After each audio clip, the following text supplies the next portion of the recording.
Selamat pagi Bapak Ibu dosen dan teman-teman sekalian. Kembali lagi saya Jaya Febrianto dengan NIM 1230006. Dan pada kesempatan paper review kedua ini saya akan membawakan topik yang berbeda dari sebelumnya.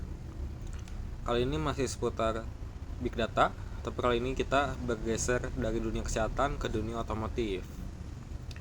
Presentasi ini berjudul Otomotif Big Data Arsitektur, dan paper yang saya review membahas bagaimana sebuah perusahaan mobil besar di Eropa membangun sistem big data mereka sendiri untuk mengelola data dari jutaan kendaraan yang terhubung ke internet. Langsung saja kita mulai. Baik, pertama-tama mari kita kenali dulu paper yang menjadi bahan review saya kali ini. Judulnya adalah Big Data Architecture for Connected Vehicles, Feedback and Application Examples from an Automotive Group. Ditulis oleh Ahmed Mustafa, Muhammad Amin Merzouk, Amir Harun, Anthony Nassar, dan Francois Desables, dan diterbitkan pada tahun 2022 di jurnal Future Generation Computer Systems volume 134 halaman 374 sampai 387 dengan DOI 10.1016 J Future 2022-422. Nah, yang menarik dari paper ini adalah latar belakang penulisnya. Sebagian besar dari mereka bekerja langsung di divisi Data and Connectivity Engineering milik grup PSA yang mengadakan produsen mobil Perancis yang juga dikenal sebagai Peugeot Citroën dan kini sudah bergabung menjadi Stellantis Group. Jadi paper ini bukan sekedar teori saja, ini adalah laporan langsung dari tim yang membangun dan mengoperasikan platformnya di dunia nyata. Ini yang membuat paper ini sangat berharga. Kita bisa belajar dari pengalaman industri skala besar, bukan hanya dari simulasi atau studi kasus kecil. Nah, dengan latar belakang itu, sekarang kita akan masuk ke konsep utama yang menjadi fondasi seluruh penelitian ini. Nah, masuk ke bagian pertama yaitu vehicle connectivity. Jadi di slide ini tuh menjelaskan konsep dasar yang menjadi titik awal dari seluruh paper ini. Nah, secara sederhana, connected vehicle adalah kendaraan yang dilengkapi dengan sensor dan perangkat komunikasi sehingga bisa mengirimkan data secara terus-menerus ke infrastruktur cloud. Jenis data yang dikirim sangat beragam, mulai dari kecepatan, koordinat GPS, RPM mesin, suhu, konsumsi bahan bakar, sampai status baterai untuk kendaraan listrik. Pada saat paper ini ditulis, grup PSA sudah memiliki kendaraan yang mampu melaporkan lebih dari 170 jenis data berbeda secara real time. Data ini dikirimkan dari mobil ke infrastruktur menggunakan jaringan 4G atau 5G melalui perangkat yang disebut TSU atau Telematic Service Unit yang terpasang langsung di dalam kendaraan dan terhubung ke sistem CAN bus mobil tersebut. Di diagram arsitektur yang ada di slide ini, yang disebut Layered Big Data Architecture of Group PSA, kita bisa melihat bagaimana data mengalir dari lapisan paling bawah, yaitu data sensing, naik ke atas melalui berbagai lapisan pemrosesan hingga sampai di lapisan data leveraging di puncak. Proyeksi kedepannya, di akhir tahun 2025, diperkirakan akan ada sekitar 2 miliar mobil terkoneksi di seluruh dunia, di mana masing-masing bisa menghasilkan hingga 30 terabyte data per hari. Angka yang luar biasa besar, itulah yang sangat membuat penelitian ini tentang arsitektur big data untuk kendaraan menjadi sangat relevan dan penting untuk dipelajari. Nah, masuk ke platform arsitektur yang merupakan jantung dari paper ini. Jadi ini tuh bagaimana arsitektur platform big data milik grup PSA ini dirancang dan membangun arsitektur yang baik. Nah, secara keseluruhan platform ini tuh menggunakan pendekatan multi-layered hybrid cloud infrastruktur, yang artinya sistemnya terdiri dari beberapa lapisan yang bekerja secara bersama-sama dan dijalankan di atas infrastruktur cloud yang dikombinasikan dengan server milik sendiri. Seperti yang bisa kita lihat di gambar sebelah kanan di slide ini. Jadi yang merupakan figur 1 ini dari paper aslinya ada 3 level besar dalam sistem ini. Di level paling bawah terdapat kendaraan-kendaraan yang terhubung, baik dari merek-merek milik grup PSA sendiri seperti Peugeot, Citroen, DS Automobiles, Opel, dan Vauxhall, maupun dari merek partner lainnya. Data dari semua kendaraan ini dikirimkan lewat jaringan 4G atau 5G ke level tengah, yaitu infrastruktur inti milik grup PSA yang di dalamnya terdapat sistem penyimpanan data otomotif, stream processing, data lake, dan kemampuan AI machine learning. Nah, dari sini, data yang sudah diolah kemudian naik ke level paling atas, yaitu ke tangan para pelanggan dan mitra grup PSA, mulai dari pemilik kendaraan individu, manajer armada kendaraan, aplikasi pihak ketiga, bahkan sampai ke layanan mitra seperti Meteo, Friends, dan TomTom. Alur kerja platform ini sendiri mengikuti urutan dari ingestion atau pemasukan data. Kemudian ada storage, penyimpanan, kemudian processing, pemrosesan, dan akhirnya leveraging atau pemanfaatan. Semuanya ini dirancang untuk mampu menangani arus data berskala industri yang sangat masif dan terus-menerus mengalir tanpa henti. Nah, di slide ini kita akan membahas bagaimana data dari kendaraan itu sendiri terstruktur sebelum dan sesudah diproses. Data yang dikumpulkan oleh sensor kendaraan terbagi menjadi dua jenis utama, yaitu raw measurements dan derived measurements. Yang raw adalah data mentah yang langsung keluar dari sensor, misalnya sinyal voltase, putaran mesin dalam satuan RPM, atau nilai tekanan ban dalam format biner. Sedangkan derived measurements adalah hasil olahan dari data mentah tadi, misalnya kecepatan kata-kata dalam satu perjalanan, estimasi jarak yang bisa ditempuh, atau skor gaya mengemudi.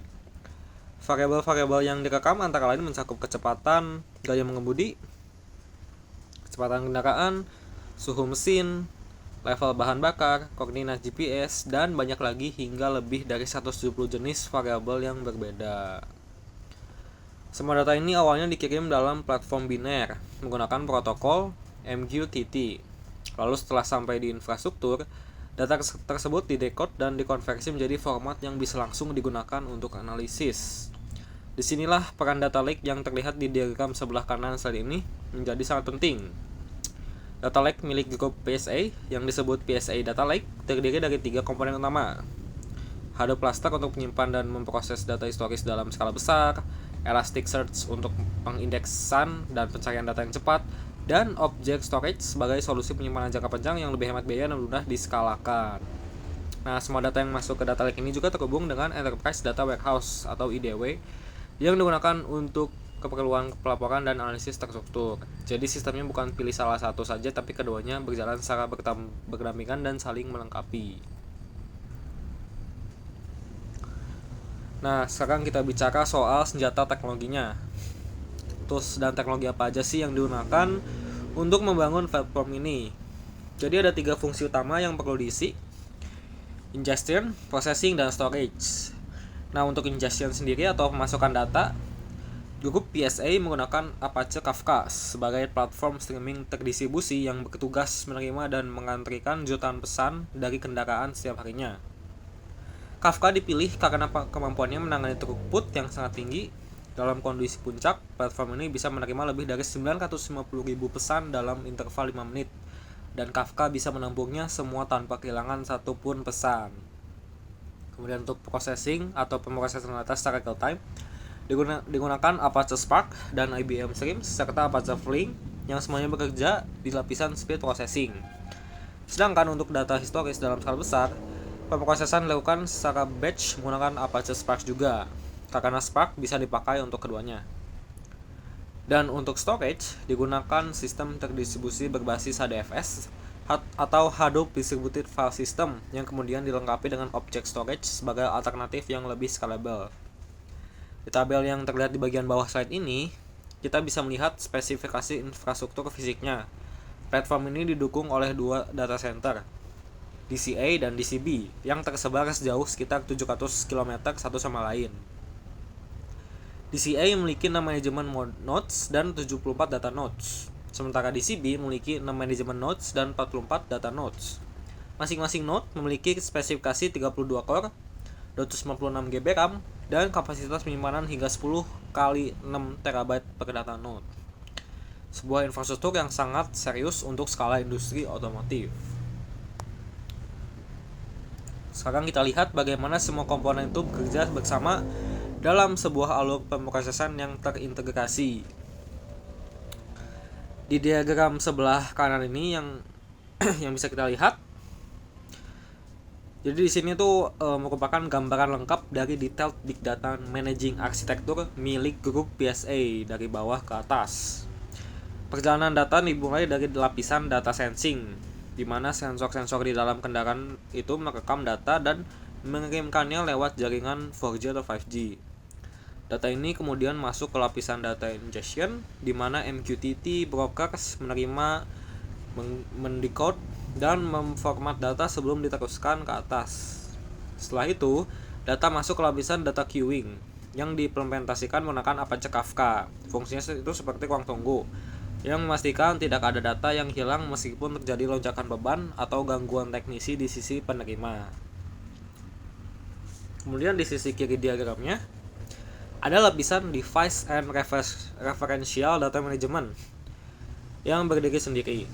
Nah, lapisan ini tuh menyimpan semua informasi penting tentang perangkat, pemilik kendaraan, kontrak layanan, dan preferensi privasi pengguna. Dan lapisan ini juga menjadi referensi yang digunakan oleh semua lapisan lainnya. Dari antrian Kafka, data kemudian masuk ke lapisan data processing yang terbagi menjadi dua. Speed processing untuk data real time yang perlu diproses cepat mungkin, dan batch processing lewat data lake untuk data historis yang diproses secara berkala. Menariknya, platform ini tuh dirancang sedemikian rupa sehingga jika ada gangguan, misalnya operator telekomunikasi bermasalah dan tiba-tiba ada lonjakan 500 juta pesan di tengah malam, misalnya, nah Kafka itu akan menampung semuanya dan sistem bisa kembali berjalan normal tanpa kehilangan satu pun data. Nah, salah satu aplikasi paling penting yang dibangun di atas platform ini adalah sistem diagnostik kendaraan jarak jauh secara real time. Secara tradisional, kalau ada sesuatu yang bermasalah dengan mobil, pengguna baru tahu saat lampu indikator di dashboard menyala, dan itu pun sudah terlambat. Dengan platform Big Data ini, kondisi kendaraan bisa dipantau secara terus-menerus dari jarak jauh, tanpa harus menunggu mobil masuk ke bengkel. Sistem ini mampu mendeteksi anomali dan potensi kerusakan secara otomatis, jauh sebelum kerusakan itu benar-benar terjadi dan membahayakan pengemudi. Grafik yang ada di bagian bawah slide ini adalah figur 7 dari preparasinya, yang menunjukkan jumlah paket data yang dikirimkan oleh kendaraan selama 2 hari penuh. Kita bisa melihat pola yang sangat jelas. Ada 2 puncak lonjakan data setiap harinya, satu di pagi hari saat orang berangkat kerja, dan satu lagi itu di malam hari saat orang pulang bekerja atau pulang beraktivitas. Pola ini konsisten dan bisa digunakan untuk memahami kapan sistem harus siap menghadapi beban tertinggi. Dalam kondisi puncak seperti itu, platform mampu menerima hingga 950.000 pesan dalam interval 5 menit.